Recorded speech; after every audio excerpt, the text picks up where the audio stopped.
일리어트라고 하는 시인은 황무지라고 하는 시에서 4월을 가장 잔인한 달이라고 노래했습니다.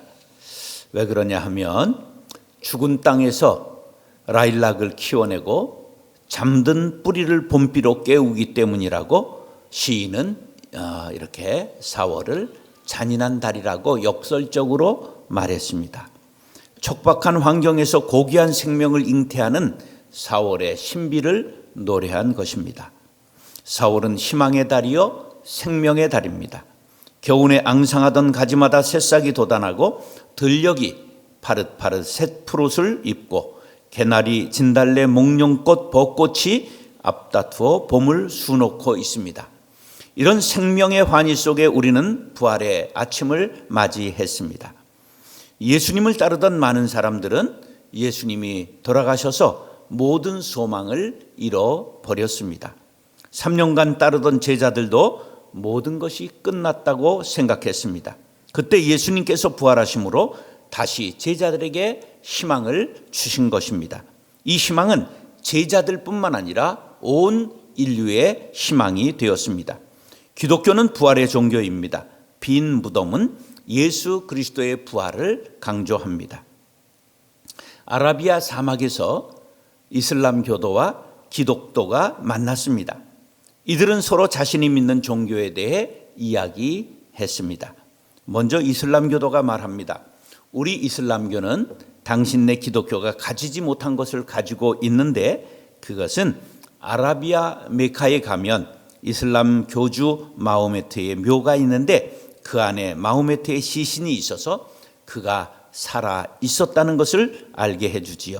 그렇지만 당신네 기독교의 발생지 예루살렘에도 가보았는데 예수의 무덤이 비어 있더구만요. 큰 소리로 자신 있게 자기가 믿고 있는 이슬람교를 자랑했습니다. 이 말을 들은 기독교인이 겸손하게 대답했습니다. 예, 그렇습니다. 바로 그것이 기독교와 이슬람교 사이의 차이를 말해줍니다. 마호메트의 무덤은 그가 죽어 그 육체가 썩었다는 것을 말해주지만 우리 주 예수 그리스도의 무덤이 비어 있다는 것은 예수님은 죽었으나 부활, 승천했다는 것을 입증하고 있는 것입니다. 다시 말해 이슬람교는 죽은 종교이지만 기독교는 살아 움직이는 종교입니다. 이슬람교도는 굳은 표정이 되어 돌아서고 말았습니다. 그렇습니다. 예수님은 무덤에 계시지 않습니다.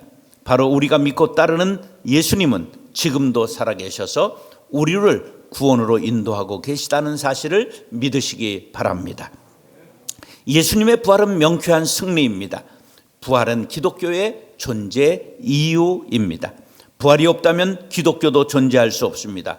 골고다 언덕의 그 비참한 사건은 영원히 치욕스러운 역사의 한 토막으로 기록에 남을 수밖에 없었을 것입니다. 그러나 예수님은 부활의 주인공이 되어 오늘도 우리 가운데 살아 역사하고 계십니다. 그래서 기독교를 생명의 종교, 살리는 종교라고 말합니다. 부활의 신앙은 십자가까지 포용할 수 있는 위대한 힘을 가졌습니다. 부활이 없었다면 예수님이 지신 십자가는 패배의 상징이요 고통의 대명사가 되었을 것입니다. 그러나 지금 십자가는 자랑스러운 상징이 되었습니다. 하늘과 땅이 만나는 자리요 구원과 치료와 평화의 상징이 되었습니다. 부활은 패배의 십자가를 승리의 십자가로 바꾸게 된 것입니다. 이와 같이 부활하신 예수 안에서는 모든 것이 긍정으로 변합니다. 십자가 없이는 부활이 없습니다. 고난 없이는 영광이 없습니다. 회개 없이는 믿음이 없습니다. 부활로 인하여 십자가도 고난도 회개도 모두 긍정이 된다는 말씀입니다. 이것이 진정 부활의 능력입니다. 고린도전서 15장 20절 다 같이 읽겠습니다. 시작. 그러나 이제 그리스도께서 죽은 자 가운데서 다시 살아나사 잠자는 자들의 처절매가 되셨도다. 아멘. 처절매가 되었다는 말은 우리가 무화과 나무를 알면 이해가 되는 말입니다.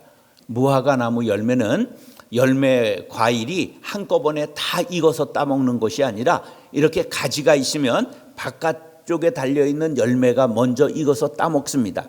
그러면 이 뒤에 있는 열매가 익어서 또 따먹습니다. 그렇게 몇 번을 안쪽으로 점점 들어가면서 열매를 따먹게 되어 있습니다.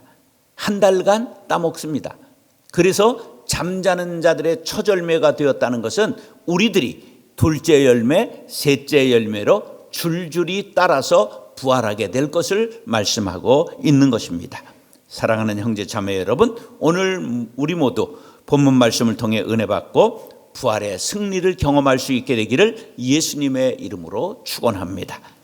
따라서 죽음에 대한 승리. 죽음에 대한 승리. 인간은 누구나 죽습니다. 이 말은 인간은 누구나 죽음 앞에 패하고 만다는 뜻입니다.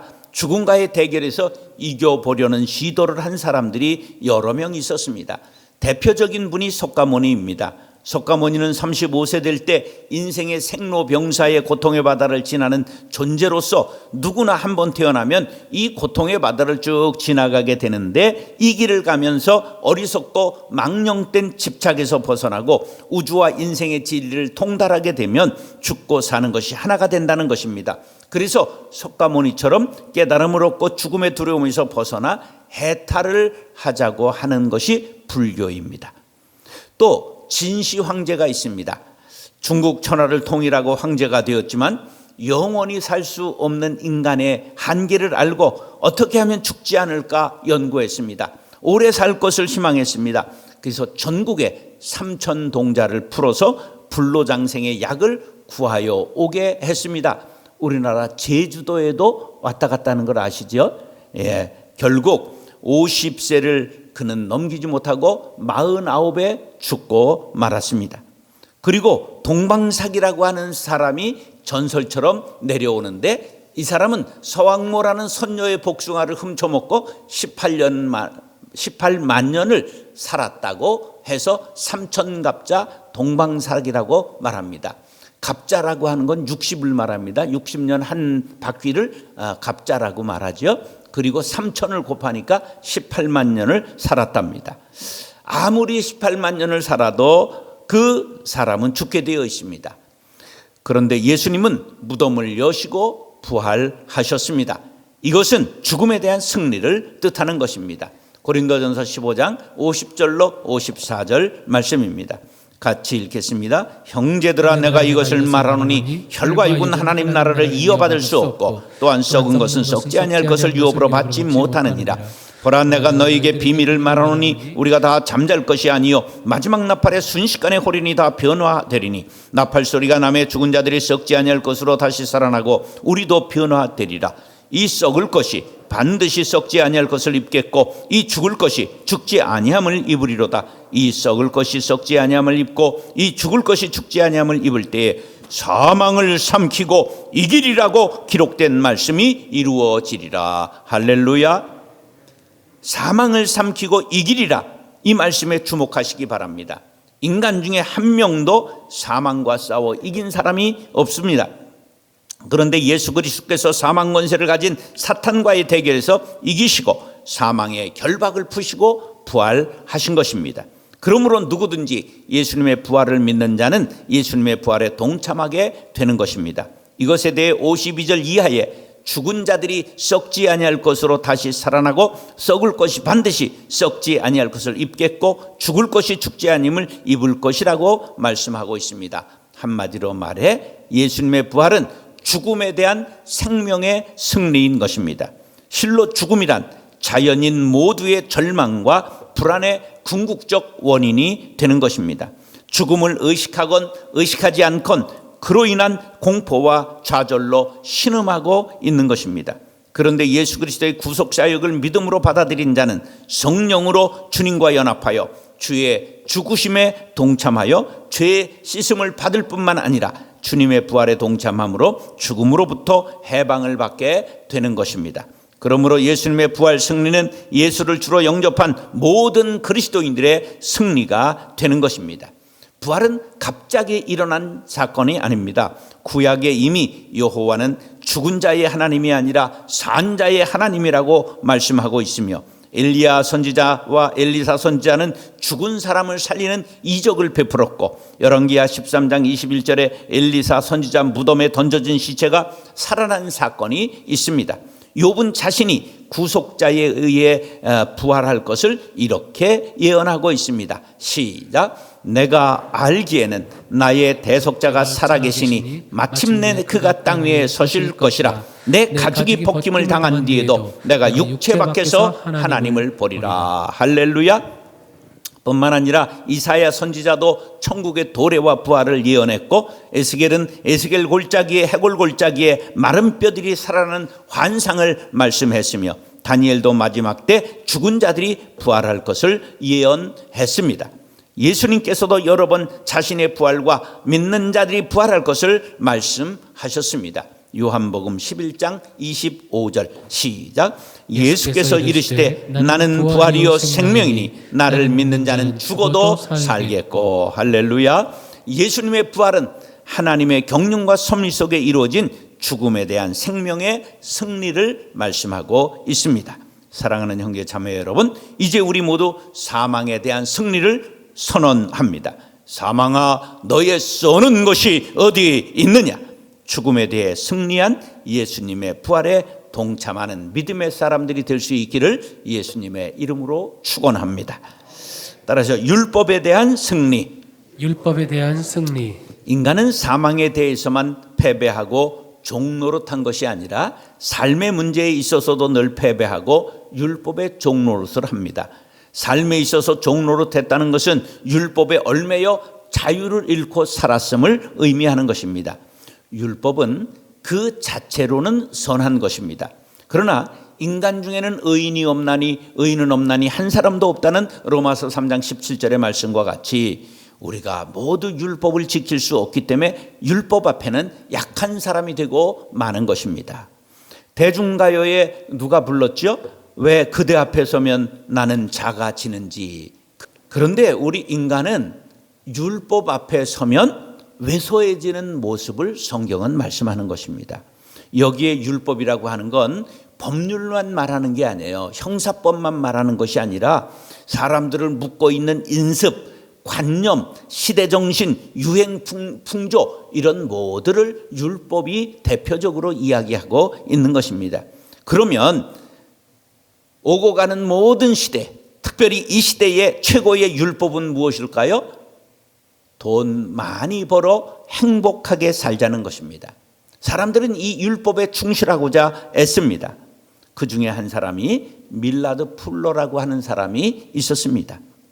풀러는 어렸을 때 사업가가 되려고 하는 야심이 있었습니다. 그래서 얼마나 어렸을 때부터 이 돈에 대해 이제에 밝았는지 초등학교 때 돼지를 키워서 팔아서 용돈을 벌었습니다. 그리고 저축을 했습니다. 고등학교, 대학교를 다니면서도 계속 장사를 했는데 법과대학을 다니며 린다라는 동기생과 결혼을 했습니다. 그리고 벤처기업을 해서 20대 후반에 부자의 대열에 들어서기 시작했습니다.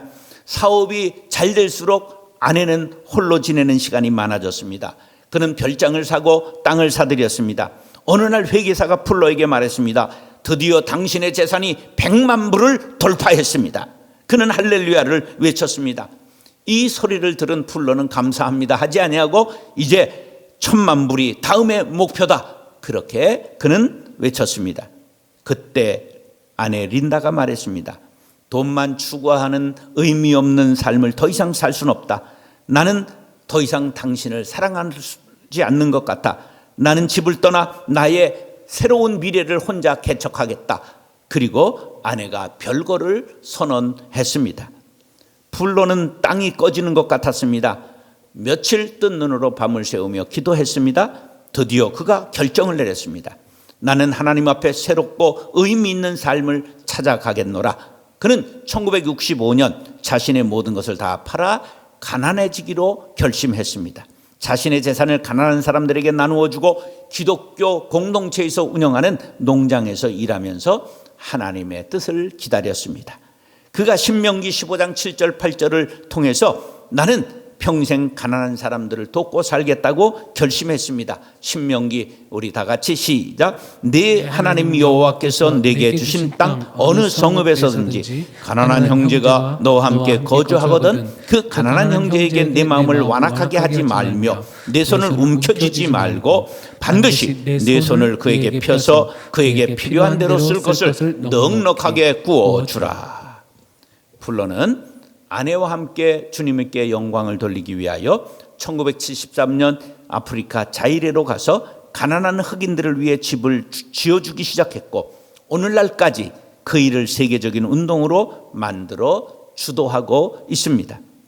바로 이런 사람이 율법에 대하여 승리한 사람입니다. 우리 교회에도 헤비타트 운동이 있죠. 이것이 바로 이 사람이 시작한 운동입니다. 그는 가정위기 앞에서 하나님 앞에 무릎 꿇었고 부활신앙으로 거듭난 것입니다. 고린도전서 15장 55절로 56절 시작. 사망아 너의 승리가 어디 있느냐? 사망아 내가 쏘는 것이 어디 있느냐? 사망에 쏘는 것은 죄요 죄의 권능은 율법이라. 아멘. 사망은 그리스도께서 부활하시기 전까지 세상의 모든 인간에게 절대적인 권세를 휘두른 폭군이었습니다. 그 절대 지배권을 이제 부활로 뺏기게 된 것입니다. 이제 부활의 소망을 가진 모든 성도는 더 이상 사망을 두려워할 필요가 없습니다. 율법 앞에 서면 작아지고 죄인이 될 수밖에 없는 인간들이지만 복음이 우리를 해방했습니다. 복음은 누구든지 예수 그리스도의 십자가 부활을 믿기만 하면 부활에 동참하고 영생복락을 얻게 되는 것입니다. 이 복음의 놀라운 소식, 복음의 놀라운 능력이 율법의 막강한 영향력을 깨뜨린 것입니다. 누구든지 복음을 듣고 믿기만 하면 율법의 영향력에서 멀어지고 복음의 영향권으로 들어와 참된 생명을 얻게 되는 것입니다. 로마서 3장 20절은 이렇게 말씀합니다. 그러므로 율법의 행위로 그의 앞에 의롭다 하심을 얻을 육체가 없나니 율법으로는 죄를 깨달음이니라. 율법의 정죄 아래 신음하며 인습과 관념과 유행 풍조와 시대 정신에 예속되어 영적으로 매임을 받고 살아가는 사람들에게 부활의 승리는 큰 복음의 나팔이 된 것입니다. 디모데후서 1장 10절 시작.